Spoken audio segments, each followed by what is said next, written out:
Muito boa noite, queridos amigos, amigas, irmãos e irmãs. Que bom nos reunirmos novamente para continuarmos estas reflexões tão abençoadas sobre o Evangelho. Elevemos os nossos pensamentos. Amado Jesus, rogamos o teu auxílio e o teu amparo, para que todos nós estejamos com mentes e corações abertos para este estudo, para o entendimento dessas verdades que o Mestre Jesus trouxe até todos nós.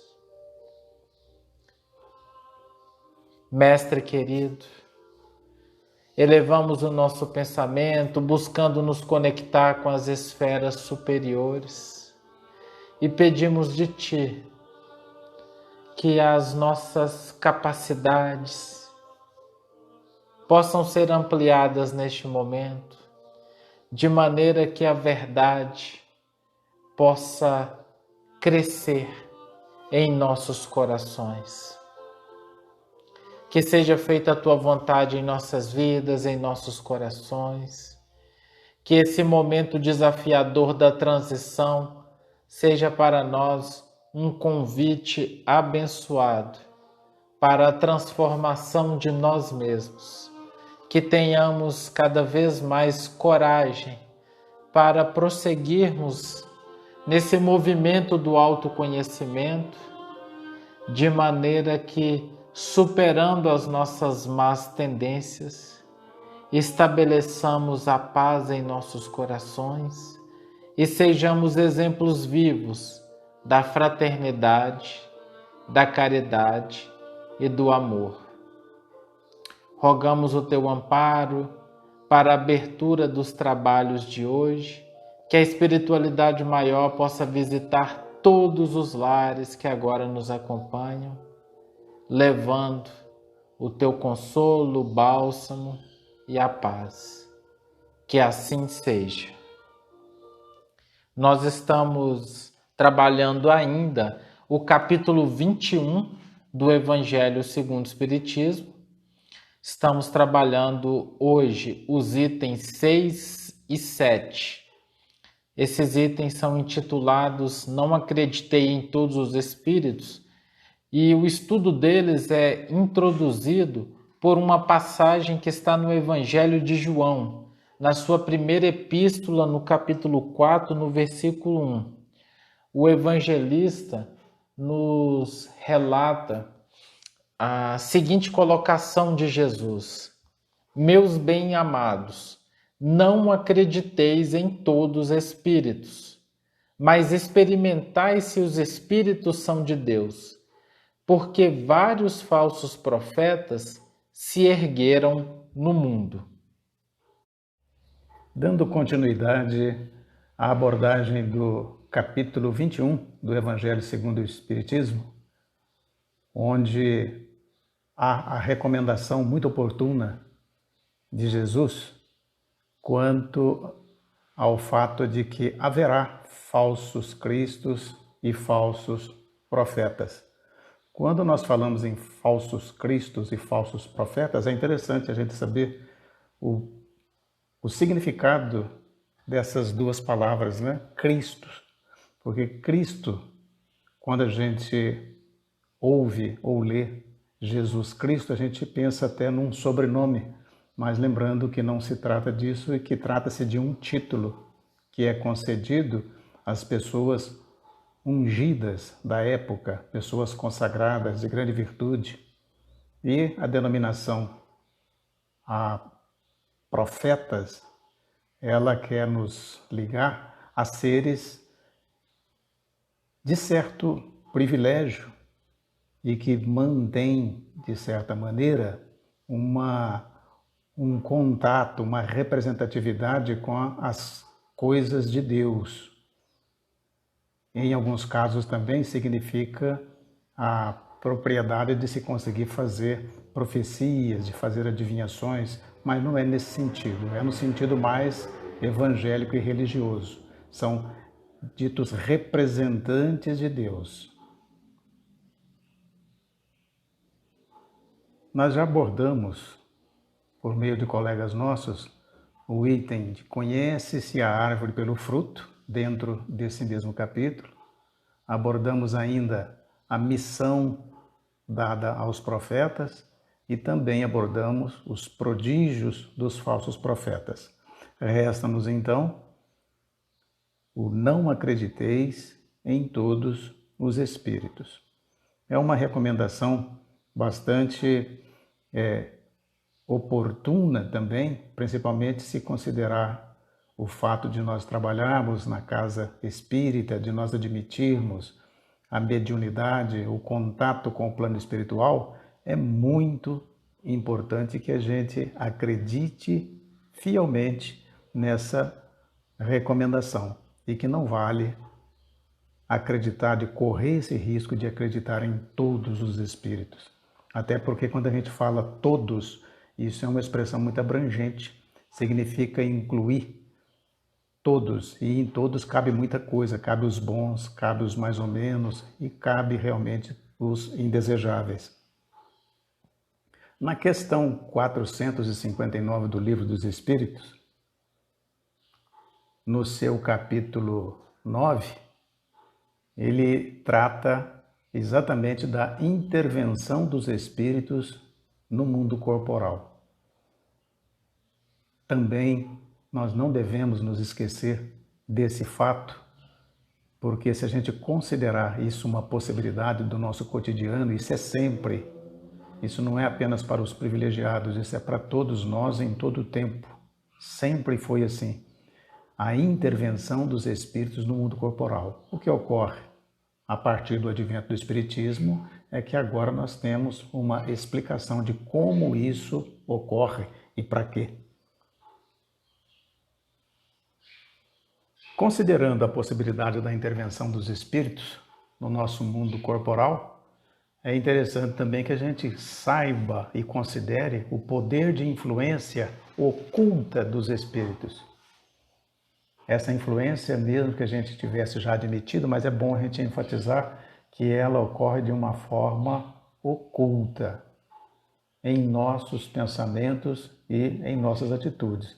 Então essa influência, ela nos altera o modo de pensar e que nos leva também à prática de atitudes comprometedoras. Na pergunta 459 do Livro dos Espíritos, a pergunta endereçada ao plano espiritual por Allan Kardec, ela é muito concisa. E ela diz: os espíritos influem em nossos pensamentos e em nossos atos? E a resposta da espiritualidade foi a seguinte: muito mais do que imaginais. Influi a tal ponto que comumente são eles que vos dirigem. Então é uma resposta bastante satisfatória, porque já sabemos que essa influência ocorre muito além daquilo que nós pensávamos e a tal ponto que comumente são eles que nos dirigem. Então muitas das vezes a gente se atribui o fato de termos pensado ou de termos agido dessa ou daquela forma e não consideramos a participação dos nossos irmãos em espírito, tanto para as coisas boas quanto para as coisas negativas. Mas é interessante que, como espíritas, principalmente, a gente considere isso uma realidade. A tal ponto, nós somos dirigidos. E é interessante, então, que a gente tome os devidos cuidados como espírita. Nós estamos constantemente sob a influência dos companheiros encarnados, desde a nossa infância, entregue à tutela de pais e de parentes, na nossa juventude, no contato com os nossos companheiros, nossos mestres nas escolas, e a partir também da vida adulta, os nossos superiores e com o suporte das leis sociais. Então nós sempre estamos recebendo influências E essas influências, elas são bastante positivas, porque elas nos servem de parâmetro para que a gente defina uma forma de agir. E mais recentemente, nós soubemos que também, simultânea à influência dos companheiros encarnados, nós recebemos também a influência dos espíritos desencarnados, que somos nós do lado de lá. Nunca nos desligamos totalmente das influências em nosso caminhar. Significa que nós nunca estamos sozinhos. Então nós temos aí uma parceria estabelecida com o plano espiritual para sempre. Nós sempre recebemos essas influências. Mesmo que a gente não saiba admitir ou não queira admitir, nós devemos considerar isso uma possibilidade. Meus bem-amados, não creias em qualquer espírito. Examinai se são de Deus, porque existem muitos falsos profetas no mundo. Essa recomendação para que a gente não creia em qualquer espírito, quando a gente fala qualquer, a gente já considera isso até óbvio, né? Ninguém acredita em qualquer coisa, em qualquer pessoa. E a recomendação de não acreditar em qualquer espírito significa que nós temos então que estabelecer mais critério para que a gente pratique a nossa fé raciocinada, recomendada pelo Espiritismo. Examinai, ou seja, avaliai se são de Deus, porque existem muitos falsos profetas.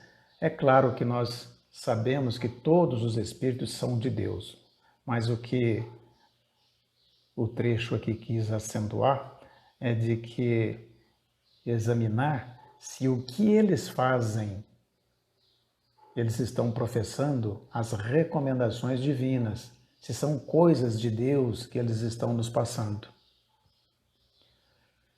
A existência de muitos falsos profetas no mundo também é bastante aceitável, considerando de que o nosso planeta ainda é um planeta de muita imperfeição e que os espíritos inferiores, eles pululam no derredor da Terra. Então é muito lógico, muito admissível que a gente considere a influência intensa deles sobre nós. O homem de bem tira boas coisas do seu coração e o mal tira as más do seu coração. Porque a boca fala do que está cheio o coração. Isso é de São Lucas. E a gente aprendeu a considerar exatamente isso, né? Do homem bom a gente espera que ele tire coisas boas e, pelo contrário, as coisas más, elas vão de vir do homem mau, do coração mau.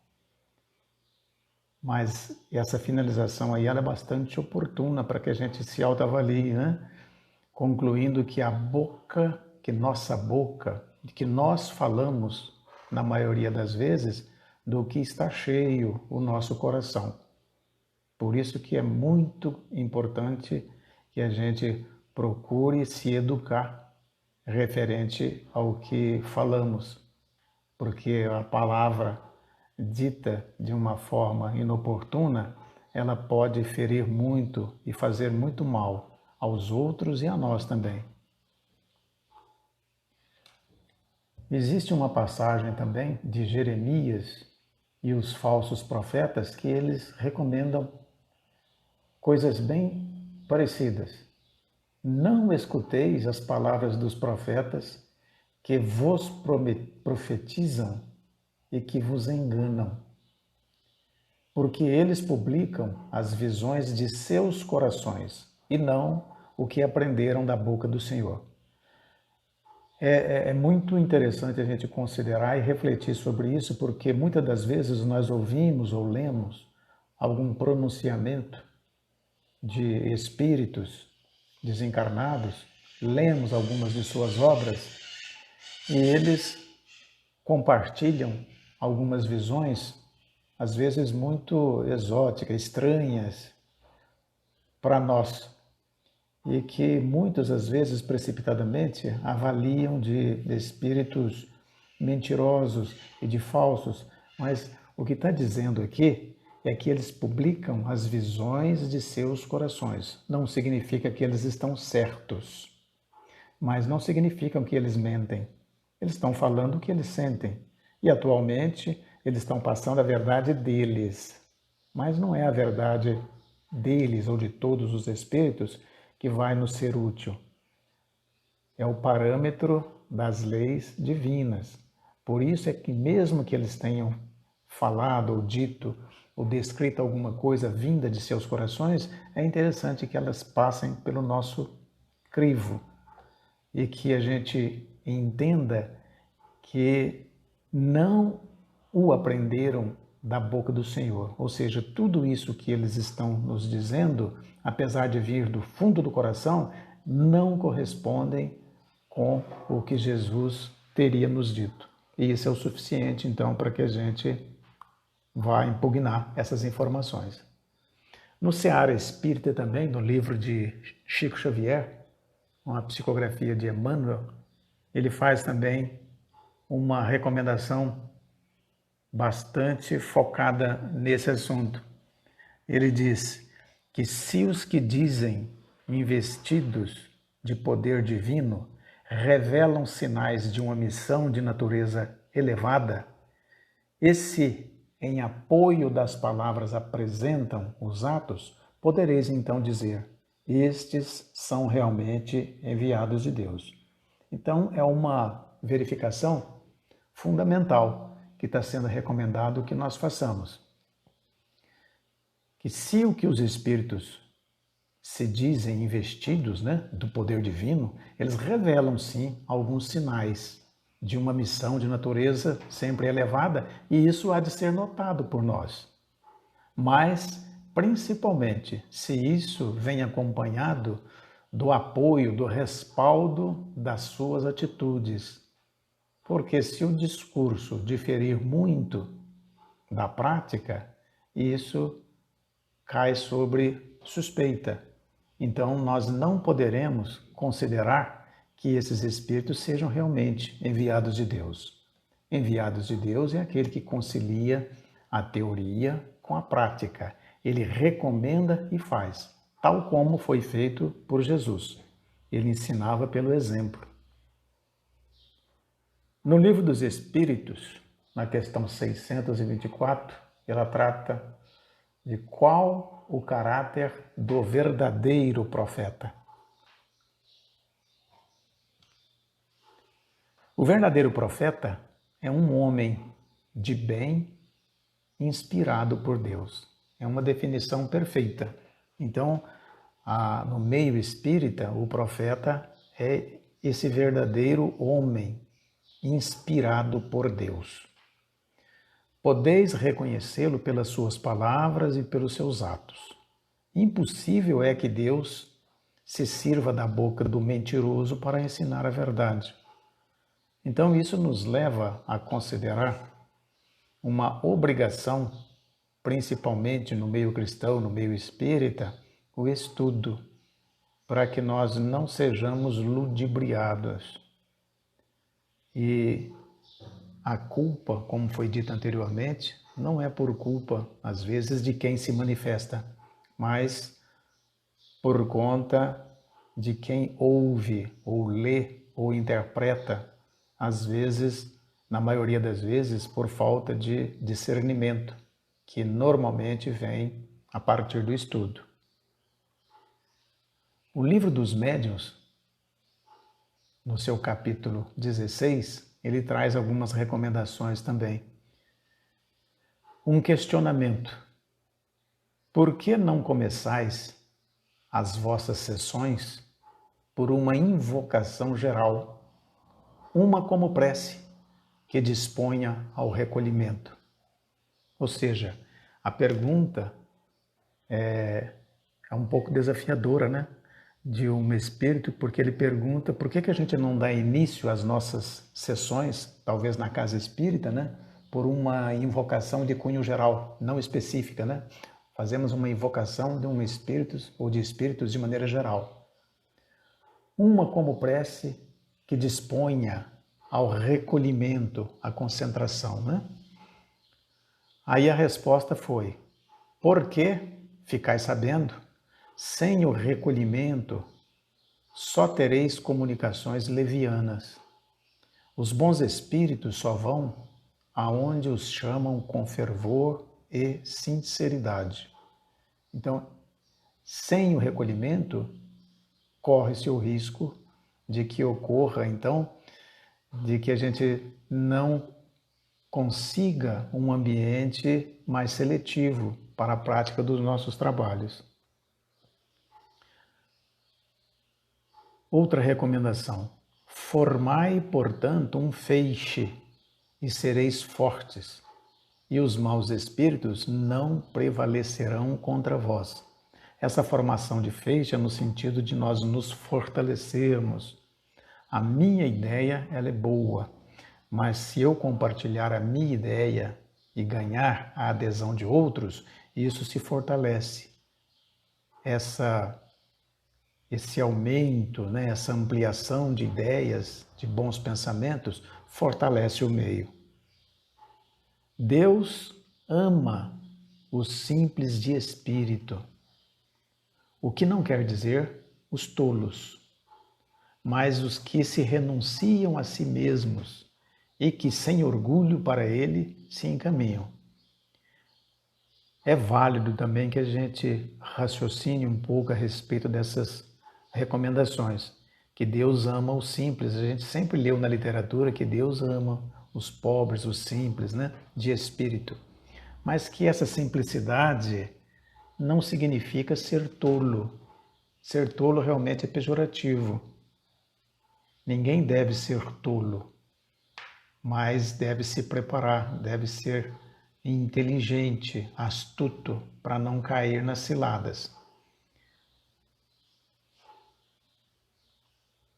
Os fenômenos espíritas, longe de abandonarem, ou melhor, longe de abonarem os falsos cristos e os falsos profetas, aplica-lhes um golpe mortal.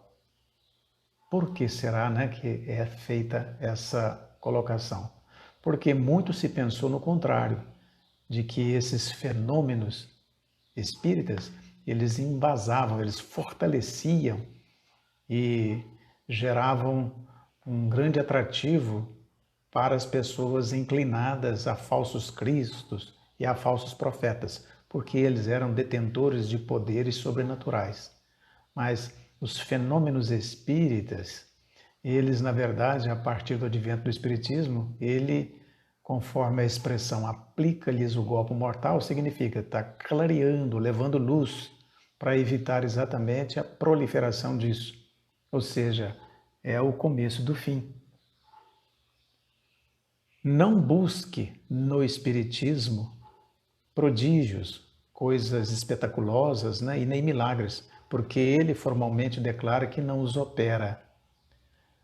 Nos fundamentos do Espiritismo, é dito com muita clareza que ele não é objetivo dele cuidar de prodígios e nem de milagres, que as coisas são feitas, são operadas naturalmente. E a gente vai ver isso mais na frente, né? E nós, inclusive, utilizando como parâmetro os relatos da história de Jesus, os próprios milagres, né, atribuídos a ele, não tem nada de milagroso, não teve nada de milagroso. Ele sempre dizia: a tua fé te salvou, não fui eu quem te curou. Exatamente atribuindo à própria pessoa a mudança comportamental, ao aspecto importante que é o merecimento. Se a pessoa, se o espírito, se nós temos mérito, o milagre acontecerá. A cura, o atendimento, a assistência irá ocorrer, mas não nessa fórmula de prodígio. As leis do mundo material, a partir das ciências, da física, da química, da astronomia, da geologia, o Espiritismo, como elas, revela outras leis conhecidas. elas regem as relações do mundo corpóreo com o mundo espiritual e que são leis da natureza. É muito oportuno essa colocação, porque nós precisamos muito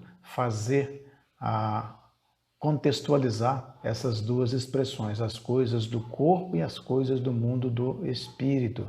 Elas obedecem a leis conhecidas. E o Espiritismo, ele, como filosofia, ciência e religião, ele dá extensão ao conhecimento científico e às leis naturais, exatamente para combater o milagroso, as coisas sensacionalistas. O Espiritismo ainda permite a explicação de certos fenômenos ainda incompreendidos, destruindo o que ainda restava do domínio do maravilhoso. Se nós formos à procura de explicações, nós as teremos sempre.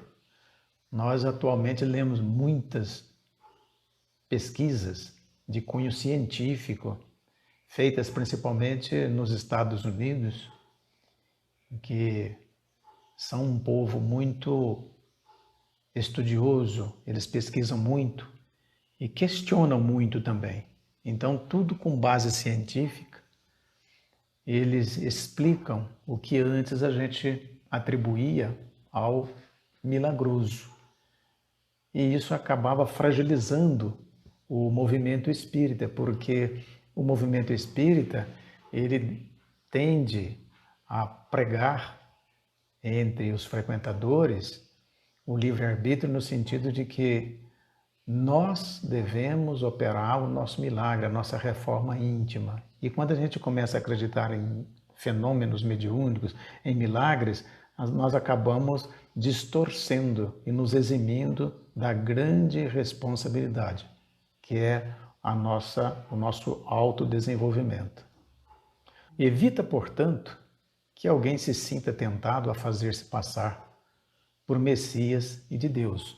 Ou seja, alguém com esse desejo, mesmo que sinistro, ele mais atento hoje, ele evitaria, porque sabe-se de que ele incorreria numa falha, numa exposição desnecessária e que ele poderia ser desmascarado. Ninguém conseguiria abusar por mais tempo da credulidade alheia e logo seria desmascarado. Tais fenômenos por si sós nada provam. A missão se prova por efeitos morais, o que não é dado a qualquer um produzir. Este tema, não acrediteis em todos os espíritos, nós podemos dizer, nós podemos tomá-lo como um foco central, a questão da enganação e do discernimento. Nós temos no Livro dos Médiuns, no capítulo 25, na parte de evocação dos animais, item 283, quando Kardec, perguntando para a equipe que conduzia aquele trabalho, a equipe que era capitaneada por São Luís, ele questiona se o espírito de um animal poderia se comunicar. E a resposta é bem clara, não tem como haver esse tipo de comunicação. Mas aí eles se referem a uma situação que aconteceu, que é bem interessante, até engraçada, onde um senhor que era médium, ele tinha em seu jardim um ninho de pintacilgos. E ele se interessava muito por aqueles passarinhos. Mas um dia esse ninho desapareceu. E aí ele se certificou primeiro que ninguém da casa era culpado do delito. E ele ficou muito em dúvida o que tinha acontecido com aqueles passarinhos. Se alguém tivesse roubado, enfim. Ele ficou cheio de questionamentos. E como ele era médium, ele teve uma ideia. Eu vou evocar a mãe dos passarinhos, a mãe dos pintacilgos. E aí, segundo esse senhor, ele diz que a mãe veio e lhe disse em muito bom francês o seguinte: a ninguém acuses e tranquiliza-te quanto à sorte de meus filhinhos. Foi o gato que, saltando, derrubou o ninho. Você vai encontrá-los debaixo dos arbustos, assim como os passarinhos que não foram comidos. O Senhor ficou impactado, foi lá, fez a verificação e reconheceu exatamente como tinha sido dito. O ninho debaixo de um arbusto e os filhotinhos ali escondidos. E aí ele concluiu que a mãe Pintacilgo respondeu. É um caso bastante curioso. E aí, fruto disso, Kardec fez um questionamento, Como é então que pessoas tendo evocado animais, elas recebem respostas? E essa equipe colocou de maneira bem contundente: evoca um rochedo e ele te responderá. Há sempre uma multidão de espíritos prontos a tomar a palavra sob qualquer pretexto. Então aqui traz para a gente um conceito muito importante, porque nós sabemos que a mãe Pintacilgo não se comunicou.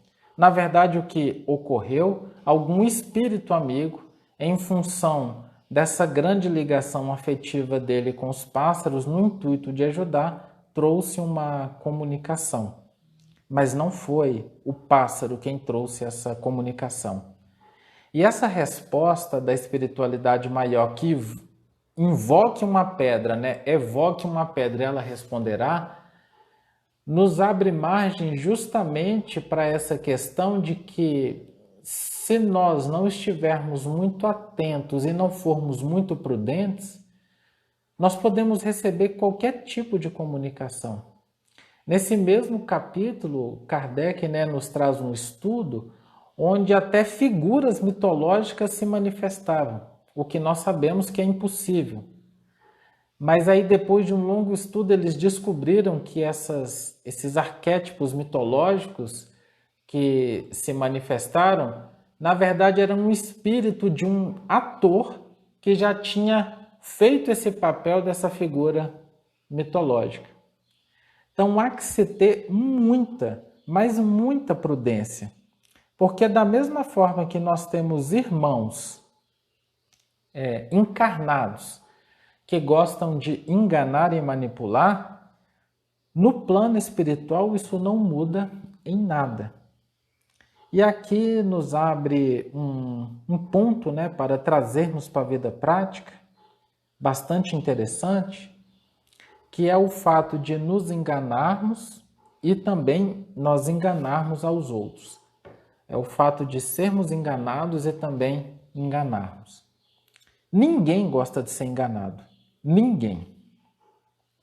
E ao mesmo tempo, nós temos muitas pessoas que gostam de se dar bem, o famoso jeitinho, gostam de tirar vantagem. E aqui vale a pena a gente fazer um estudo bem rápido sobre essa questão do enganador. Todo enganador, ele gosta de atenção. Ele precisa dessa atenção do outro para levar à frente o que ele quer fazer. Ele precisa de uma plateia. Ele precisa de um grupo de pessoas que possa cair nas suas manipulações.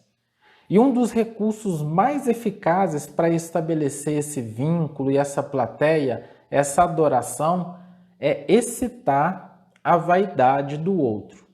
Não tem nada mais poderoso do que a gente estimular a vaidade de alguém. Quando nós fazemos isso, nós trazemos essa pessoa para o nosso lado.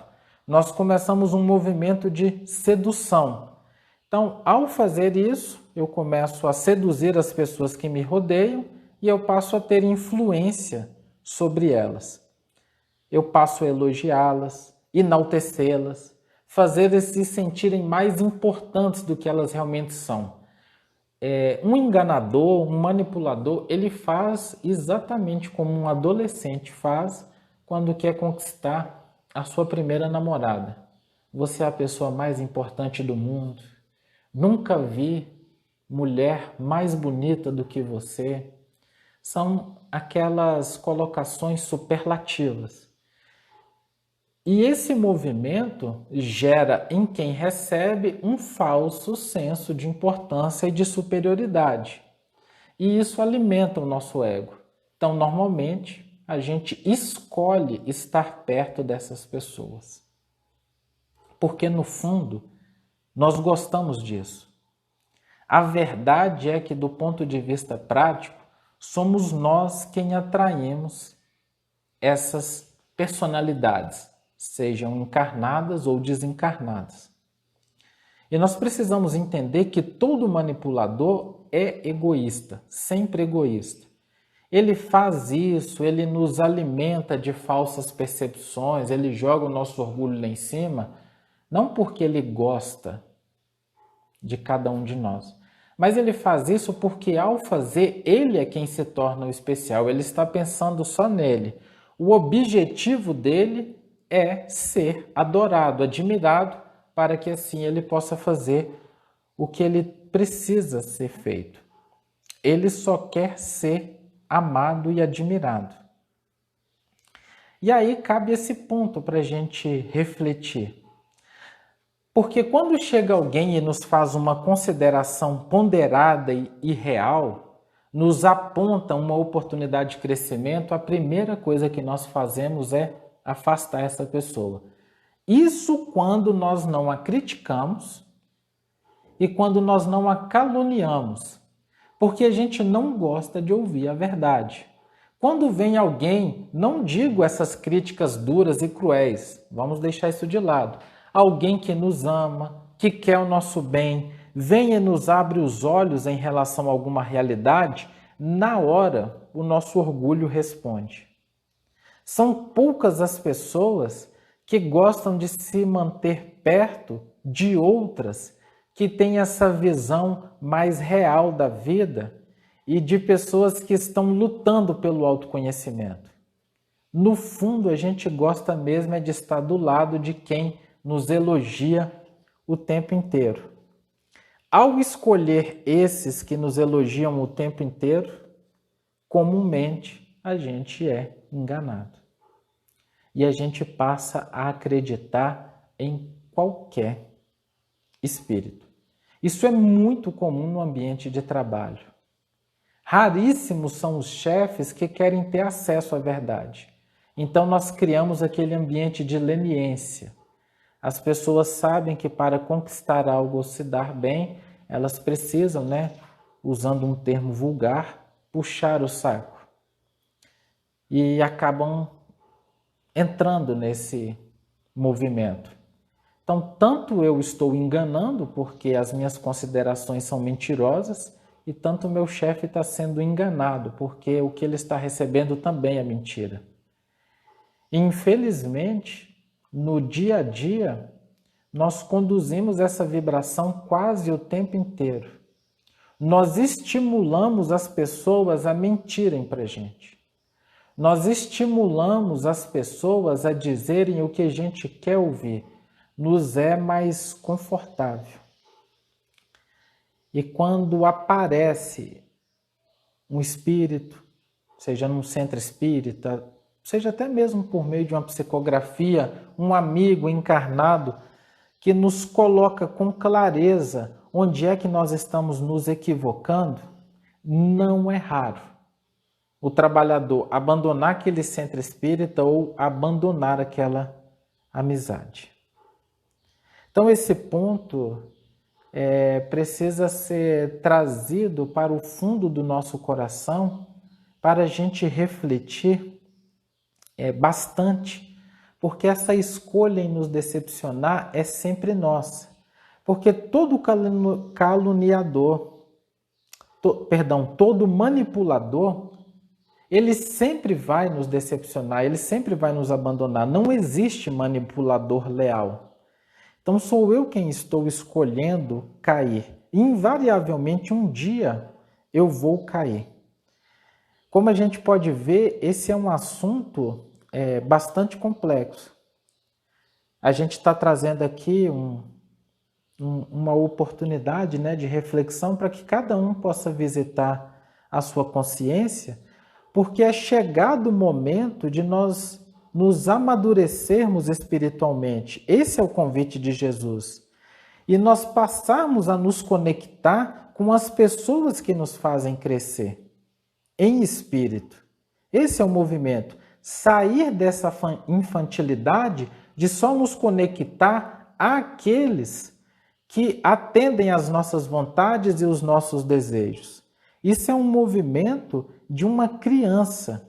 Só vou ficar do lado de quem me dá doce. Mas se eu comer doce em excesso, isso não vai fazer bem para a minha saúde. Por isso, nós precisamos ter um cuidado exagerado com aquilo que a gente quer para a gente. Para a gente fugir desses falsos profetas, fugirmos dessas falsas amizades e também para nós não sermos esses falsos amigos. Quantos de nós não entregamos elogios mentirosos só para também não sermos aceitos? Nós não estamos fazendo aqui apologia nem ao fato de não mais elogiarmos e nem também estamos fazendo apologia para sairmos espalhando crueldade por aí. Porque a sinceridade sem amor é crueldade. Não é isso. A gente está fazendo aqui uma reflexão para o caminho do meio, de nos pautarmos na verdade, na misericórdia e abandonarmos essa necessidade que temos de constantemente de sermos amados, reconhecidos e admirados, de nós sermos aqueles espíritos que buscam viver na renúncia de dar de si mesmo. Fugir desse palco da vaidade. A busca por elogios constantes joga a todos nós nas mãos dos manipuladores e também transforma todos nós em manipuladores. Porque o bem que eu acabo dando, eu não dou esse bem sem contraponto. Eu dou esse bem com uma condição. Eu passo a ser aquele que faz o bem, mas sempre esperando o reconhecimento. Isso é muito sutil. E é esse ponto que Jesus nos convida a estarmos atentos. Porque aqueles que buscam o crescimento espiritual e buscam estar ao lado de pessoas que promovem esse crescimento, esses estão no caminho de Jesus e não serão visitados por falsos profetas.